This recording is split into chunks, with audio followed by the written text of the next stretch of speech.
2018 was the greatest year this planet has ever had, and you cannot change my mind. So much incredible movies, games, and music dropped that year, as well as personal experiences that I will always carry with me.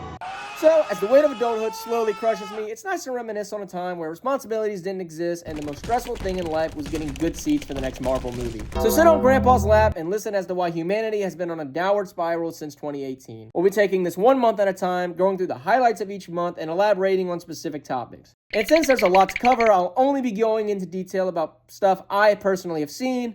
So sit back, grab a snack and your favorite Beyblade, and listen as we break down the absolutely absurd, record-breaking run of 2018. And what better place to start than at the beginning? Me! One! January had a pretty simple start with the release of 3 games and an anime. On January 11th, we have the release of Violet Evergarden, which I haven't seen. But on the 25th, we have the release of Celeste, a pixel platformer revolving around a girl trying to reach the top of the world's deadliest mountain while struggling with mental health issues. And in our first month, we have our first Game of the Year nominee. This game slaps. I highly recommend it. Just buy a couple of controllers because you will be throwing them into a wall. The next day, on the 26th, we have the release of Monster Hunter World and Dragon Ball FighterZ. I have not played any of these games, but I know these games are extremely popular, even to today, and I'm a big Dragon Ball guy, so how can I not mention it? So, on our first month, we have 1 hit anime and 3 games, one of them being a Game of the Year contender. That's a pretty good start. And it only gets better as we go into our next month. Wish me a happy Valentine's Day when you call. To start off February, we have the release of a beloved classic, Shadow of the Colossus, with the Black Panther movie coming out just a little while after that. This was back when you actually got excited to see the next Marvel movie, and this movie is amazing. It gave us one of the best villains Marvel has ever had, as well as a soundtrack that'll bless your eardrums. A few days after that, we have the release of Fortnite Chapter 3. This was back when Fortnite was at its peak, and also back when you can shoot someone and they weren't turned into a hometown track to build a wonder of the world in less than 10 seconds. 5 days after that, we have the release of Moss. A lot of you guys probably haven't heard of this game, mainly because it was on the VR. But I played it, and it was awesome. Highly recommend it if you have a VR. Alright, February covered. Time to move on to... Hey buddy, it's St. Patrick's Day. You're not wearing green. Dude! March had 3 games and a show that I quickly want to mention, those being Sea of Thieves, A Way Out, and Far Cry 5. Sea of Thieves is a game I haven't played, but I know a lot of people that have played it, and they either love it or hate it. I don't have anything to give on that. But these other 2 games I have played, and they were awesome. A Way Out is a co-op prison break game where you and your friend try to, well, break out of prison. Game's pretty good, and the ending is really, really cool. I don't want to spoil it, but I will say that I played this with a friend, and I have not looked at him the same since. Far Cry 5, arguably the last good Ubisoft game, is really fun up until the last 10 minutes, but let's not think about that, and the less said about New Dawn, the better. Far Cry 5, in a nutshell, is what Europeans think of when they hear the word America. Guns, God, and booze. And I went back and played this recently with a friend of mine, and it's still so much fun. It's the perfect turn your brain off game where you and a bug can just cause as much chaos as possible. And you get a pet bear. I mean, how cool is that? In terms of TV shows, we have the ending of Dragon Ball Super with the Tournament of Power and Goku reaching Ultra Instinct, causing the whole internet to explode at the time. And now, 8 years later, we are finally getting Super back, and I am super excited to see where this goes. I have not read the manga, so I'll be going in blind, and I cannot wait. Now, with March covered, it's time to move on to... April Fools!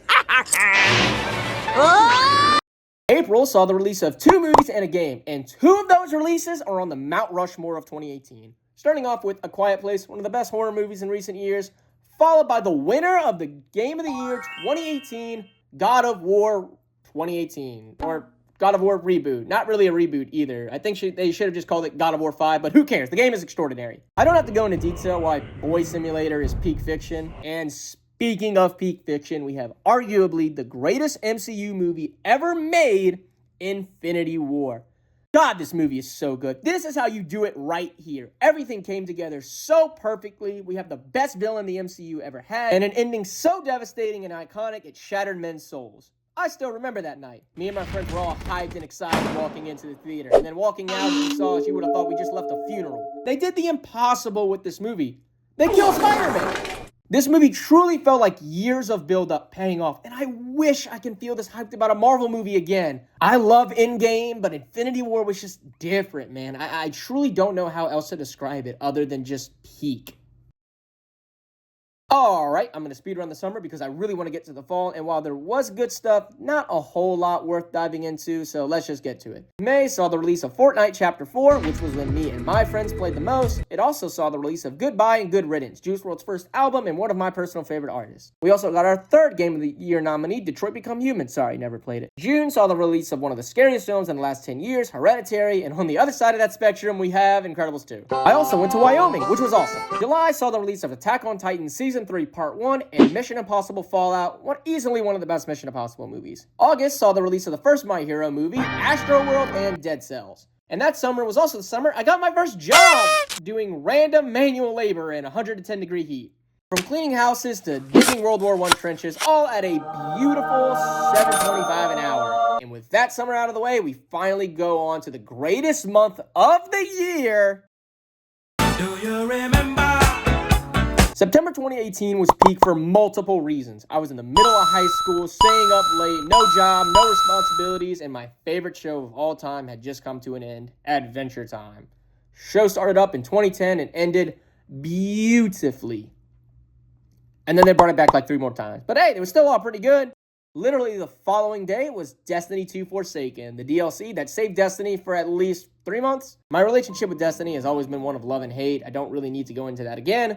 But this next release is a special one for me. It ranks in my top 3 games of all time. On September 7th, we have the release of Marvel's Spider-Man. This is just the perfect Spider-Man game, and my most anticipated game of 2018. I bought a PlayStation just to play this game, and it did not disappoint. We also got the final game in the Tomb Raider series, but I didn't really play that. I'm more of an Uncharted man. All right, with that out of the way, we have... I got a quarter. I got a rock. October saw the release of 2 good games and a staple in history, with those 2 games being Astrobot Rescue Mission and Deltarune, but that's not why people remember fall 2018. No. They remember it for one reason. Red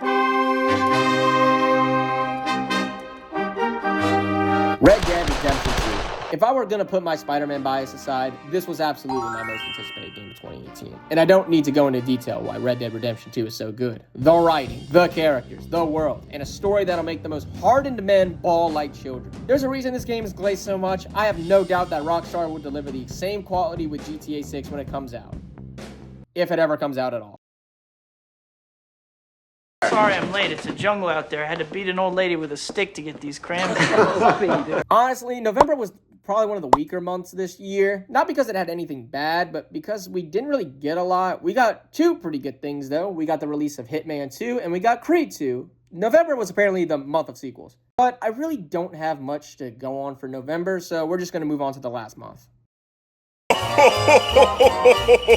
Merry Christmas! December started off swinging with the release of Smash Ultimate. I'm not a big fighting game guy, mainly because I suck, but you know, it's the biggest platform fighting game that's still going strong, so of course I had to bring it up. And to cap off 2018, we have one of the best animated films ever made and one of my personal favorite films of all time, Into the Spider-Verse. I truly love this film. I've rewatched it countless times. This movie was the movie that made me fall in love with animation, and I don't think I'd be where I am without this movie. An amazing story, a beautiful soundtrack, an animation that truly broke new ground. Into the Spider-Verse comfortably sits at the top of the best animated films I've ever seen, taking out the bias of Spider-Man included. This movie is just absolute peak. And they did it again with the sequel. And if they don't drop the 3rd film by the time I'm dead, this has to be in the conversation for one of the best trilogies ever made. Like, it has to be. So there you go. Hope this video showed you the absolute behemoth that 2018 was. And if you disagree, it's okay. You're just wrong. Hope you guys enjoyed. Thank you guys so much for watching, and I'll catch you in the stars.